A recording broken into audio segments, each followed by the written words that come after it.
What's up, guys, and welcome back to True Crime Guys podcast. And this episode is going to be what I like to call a relaxed fit episode, Andy.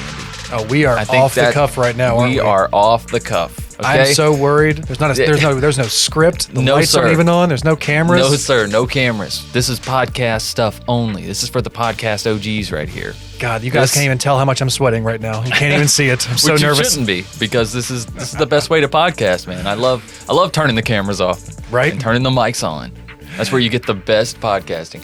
But no, guys, we thought for this week we would do a year in review. Why not, right? Everybody else is. Speaking of, I was actually on Esther from Once Upon a Crime's year in review. I think it's her latest episode of her podcast. I don't know. She's releasing stuff like every day.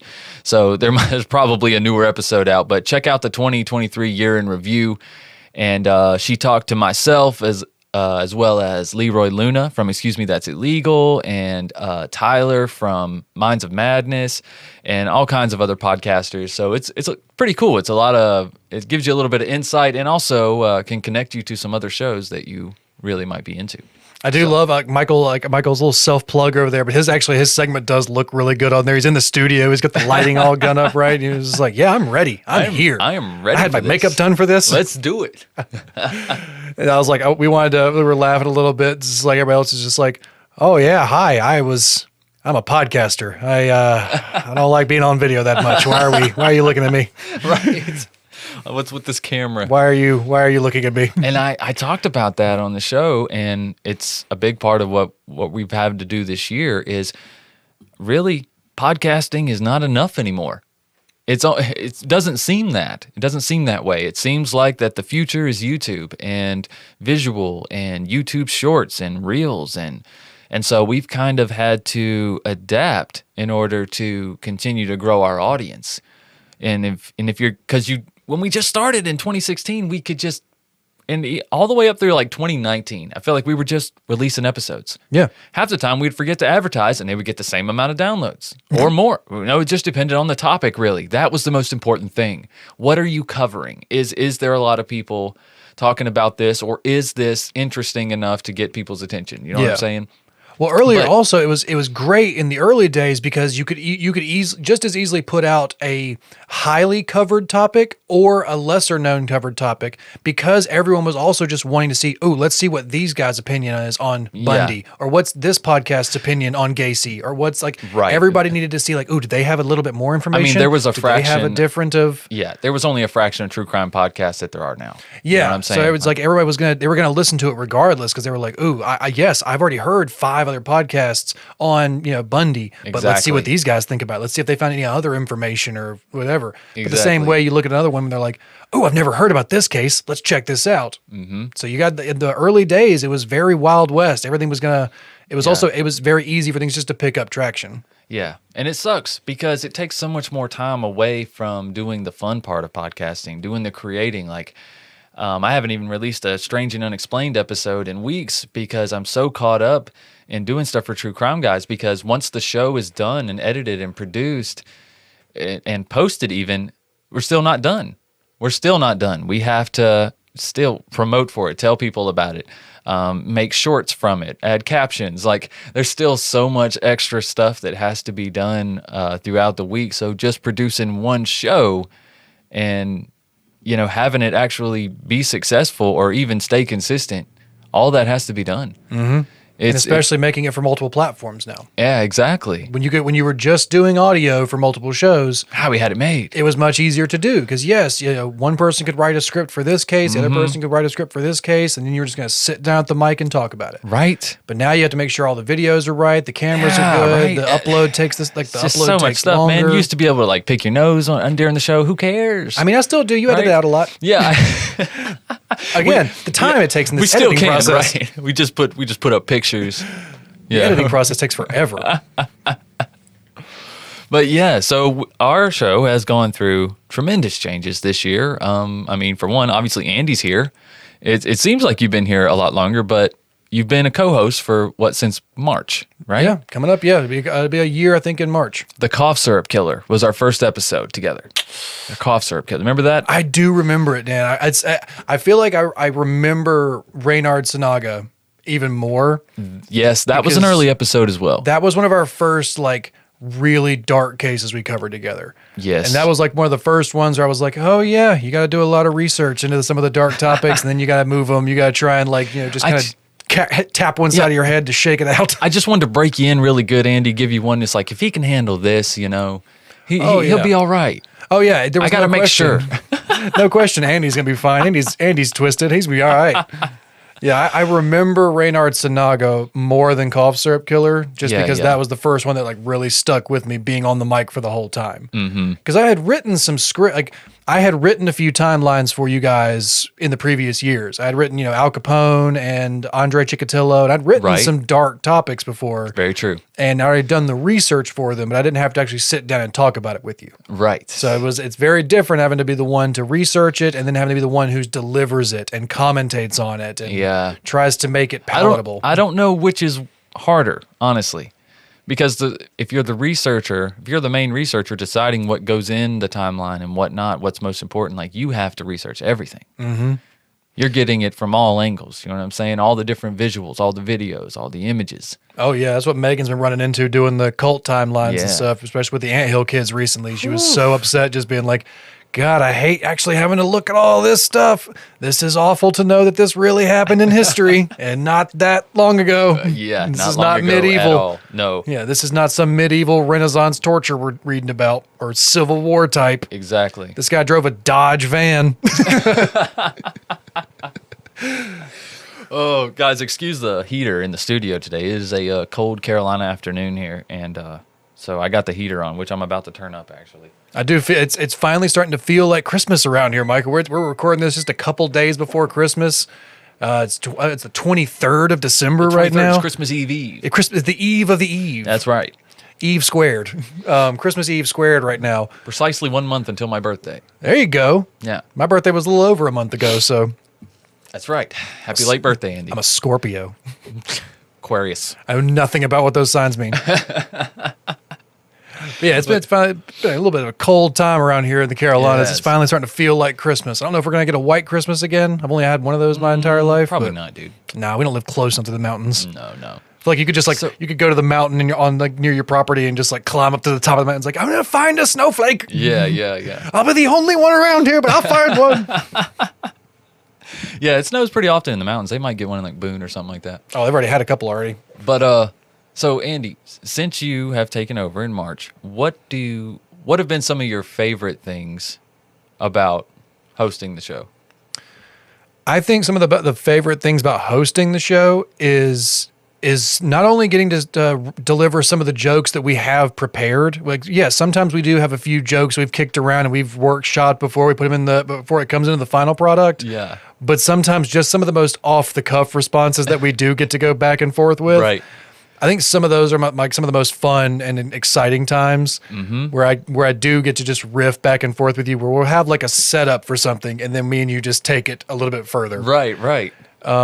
Those are exciting moments to me. Getting to see some of the comments on videos are actually not, we don't look at, we see some of the negative comments, but like seeing people who are actually engaged and liking them and seeing people who are like learning things about these videos.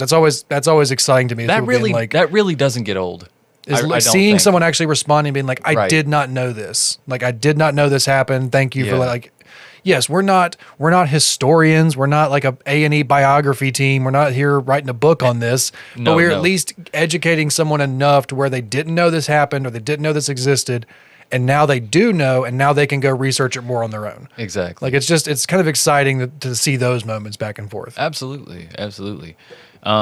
Because, we faced a lot of polarizing comments with Lauren stepping down and Andy coming in, as you can imagine. People like what they get used to. But we're now at the point now, and Andy hasn't even been here a year, and we've gotten some reviews that are like, oh, I love Andy. When I go back and listen to the older episodes, it always takes me a second to adjust to Michael and Lauren, because they've only been listening within the last few months or whatnot. So it's all about what you get used to, really, and changing the format and everything. We knew things would have to shake up a little bit, being two different people, and then also just adapting to the way that the industry is changing. too. You know, we do have to kind of have our finger on the pulse of that and try to make those changes. But overall, dude, I think it's gone pretty well. It's gone pretty smooth. And I want to do more Sandu stories as well, which is where I think really me and Andy working together and our talents and whatnot, that's really where they shine. And we want to get into more of that. And because, I mean, we have season 2 is probably about it's over halfway written. Well over halfway written, but just putting those stories together has been quite challenging. So it's a very different experience, and it's of the stress of putting out a Sandu Stories episode versus the stress of putting out a TCG proper episode are just two totally different stresses, because we could be dreading like this timeline or talking about this subject or not really feeling it or not doing this, or it could just be a complicated episode. But when we're like down to the wire on a Sandu Stories, yes, it's stressful, but it's like an exciting stressful. It's like like the South Park documentary crew of being like 6 days. We're about to go live. We got to air this thing. We got to put it together. It's like, no, let's add one more thing. No, but can we change this? Andy always wants to add sprinkles. Can we put one more? Can we put one more sound effect here? One more thing. Can we put one more wind blow here? I tell Andy he gets one sprinkles track on every project. So, you know, we have multiple music tracks and layered sound effects and all this stuff. And then on the final listen through, we add one more track. It's called Sprinkles. And Andy really makes good use of that track. Let me tell you. I fucking just double fist those sprinkles, all just throwing them. Sprinkles, bro. All of the sprinkles. But no, but that's what makes it good. That's what makes it fun. And the way that they engulf people. Like, we've had people talk about, like, oh, we love when a new Sandu Stories comes out because, you know, me and my girlfriend, we listen together and it's like a date night type thing over dinner. And it's like, that's really cool to hear that people are ingesting your art that way. You know what I'm saying? As part of their everyday life. So that's very inspiring and encouraging, you know, and for us to get this out there. And it's stuff that's kind of, I mean, I like to say it's kind of timeless, honestly, like that format. Mm-hmm. You know what I mean? That story, that audio theater, it's kind of timeless, and these stories aren't very time-based, or some of them are historically based, but they're based on real stories. Yes. So therefore makes it timeless because it's like a historical thing, like the H.H. Holmes one's kind of based on it. Mm-hmm. Actually, a lot of the earlier ones. I think the very first Sandu Stories we ever did was on a bowling alley massacre. Do you remember this one? I do. Was it the bowling alley massacre, or was it the shopping mart massacre, or like the grocery store massacre? God. Yeah. Or was it like a shopping mart? I can't remember, but I know which ones you're talking about. Yeah, there was two like shootings. They were mass shootings. Not really, well, I guess they would be spree killers. Yeah. Rather. And yeah, those were our earliest ones. We kind of got obscure cases.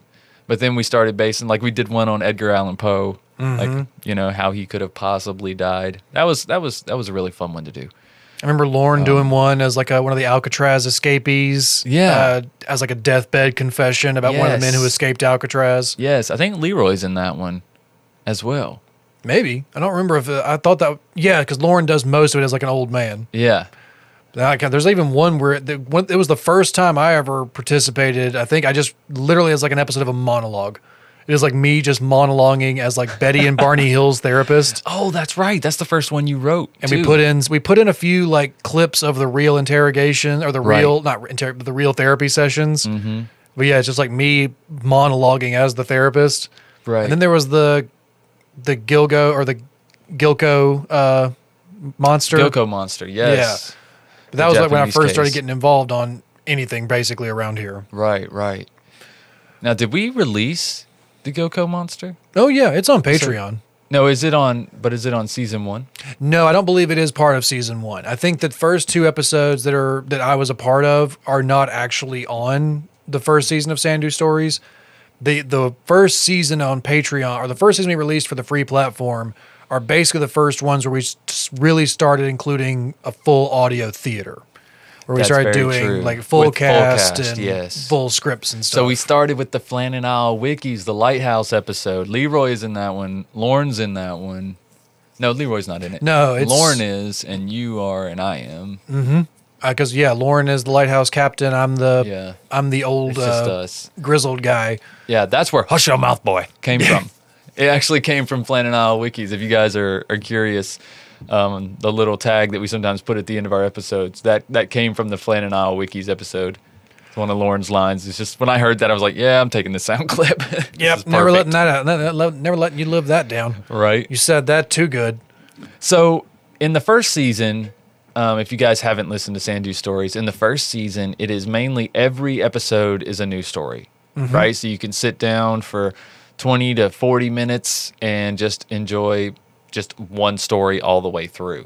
Now, season 2 will not be like that. It won't be one continuous story, but it will be like the first 3 episodes are part 1 through 3. That type of thing, and then maybe 4, 5, and 6 are a different series. 7, 8, 9, 10 are a different series. So we have a couple episodes that start the season that are one-offs. Well, maybe we might not release those. Yeah, we have a few more one-off episodes that we can still do that we still have in the works, but we have like several different complete arcs this time instead of just one-off stories. Exactly, we actually get to do a 3-parter and then another 3-parter and then a 4-parter, and we're of course. I don't know if I'm going to release those early ones. The ones that we kind of did before we really found our wings, before we really figured out the structure of the show, and we're utilizing our resources the way that we should be. But they'll always be available on Patreon. Oh, if you guys, patreon.com/truecrimeguys, they're on the $5 tier. You can hear all of the Sandu stories that are out now. I think there's 20-something of them out now, and then we've released 10 for season 1, and then we'll release another 10 hopefully for season 2. But we got to get on the ball. Yeah, we have until February to do. February. What's this imaginary deadline you made? That's when the last episode or the last season came out. Is that when the last season came out? Last season debuted Has it been in a February. Year? February 3rd? February 3rd was the trailer and the introduction episode. The first episode dropped on February 7th. Oh my god. So yeah, we dropped them like right before Valentine's Day. I don't remember exactly why we did that day. I'm sure we had our reasons. Yeah, I'm sure. But yeah, we have a few more Sandu stories that we really want to work on. We really enjoyed kind of narrowing down some of the projects that we have around here. We were starting to spread ourselves pretty thin. Yeah. But now, like Michael said, being able to kind of step back from Sandu a little bit and focus on TCG. Like step back from doing strange shorts every week, step back from doing just the banter and stuff like that on Patreon, to give us more time to focus on giving you the best quality main show that we could do. Right. So we've actually, I know it's not as fun having not as many new shows coming out on all the time, but we're hoping that not having as many shows allows us to make TCG proper the best one it can be now. Yeah. We can do it proper. We can do it proper. We can be somewhat professional. For the first time. We can pretend to be professionals over here. That's right. So let's see. This year, obviously Andy came on. We started taking YouTube serious this year. Finally. We actually had to start caring about our appearances. Yeah. Gosh, that's a whole other thing, right? Like you realize realize get a wardrobe. I realized I got to buy more shirts. Right. Like I don't want to wear the same shirts. That's why I'm just starting to wear the black t-shirt a lot. If I can just get a bunch of black t-shirts, that's true. I do have a bunch of black t-shirts, but I don't want to be like the black t-shirt gang over here. I got this black curtain behind me. You'll just be a talking head, literally. Just a floating head, like Jambi from Pee-wee's Playhouse. Just a head floating in here, some hands that come every now and then. Every now and then, like Rayman over here. But yeah, guys, we wanted to just do this Relax Fit episode. You guys, spend some time with you guys. Wish you happy holidays, Merry Christmas, Happy Kwanzaa. All the good stuff, right? Happy Hanukkah. Mm-hmm. Happy New Year's. That's coming up. Happy New Year coming up. Yeah, guys. And we're going to be continuing to put good shit out here on TCG. And we hope 2024. We hope 2024 won't have as many changes as 2023 did. We hope 2024 will be a much more consistent, term for what the show is going to be. Of course. You're not going to be expecting a bunch more changes or a bunch more differences in your scheduling. You got till March to get your shit ironed out, Andy. That's a year. I don't own an iron. I don't know how to do this. I've told you so many times. I was a raccoon before Megan found me. All right, we'll get you straightened out, man. But yeah, guys, make sure you give us a follow on social media. Tell your friends and family over the Christmas break here. If anybody's looking for a podcast, send them our way, will you? Also, subscribe on YouTube at True Crime Guys. Make sure it's the official True Crime Guys channel, and not some bullshit stuff taking our copyrighted content. Not some True Crime Guys with a K or something. Yeah, no, it's our old logo. There's another channel out there that uses our very old logo, the very first logo we used. So if you see that, that's not us, which is amazing because YouTube claims to have this crazy copyright software now, right? I mean, they flag us every time for using one of our own songs in one of our videos, and they flag us for copywriting ourselves. Yeah, that's so funny. Yeah. I mean, YouTube's really on top of the copywriting. Yeah. It's funny, yeah, because I published my music through another distributor, right? But the music automatically publishes to YouTube. So now it's recognized in that way. So when I put the exact same song on a video for our episode, we get flagged for a copyright. It's like, they're like, do you have rights to this? Yeah, that's freaking me. Hey, that's True mine. Crime Guys, do you have rights to this True Crime Guys song? Right? You see the channel? Like, you see the, do you see the name that you emailed where it says, hey, True Crime Guys, do you have rights to this True Crime Guys song? And notice how this was forwarded to truecrimeguys@gmail.com. Yes, from True Crime Guys. Like, you can tell all this shit is just AI, dude. It's just there's a lot of automated stuff in there. Absolutely. But not only subscribe to YouTube, but as you know, New Year's coming up, Christmas is coming up. Maybe slip one of those. Maybe slip a nice Patreon subscription into one of your and someone's stocking. That's right. You can Patreon subscriptions and a stocking stuffer. That's right, because you can buy a year subscription.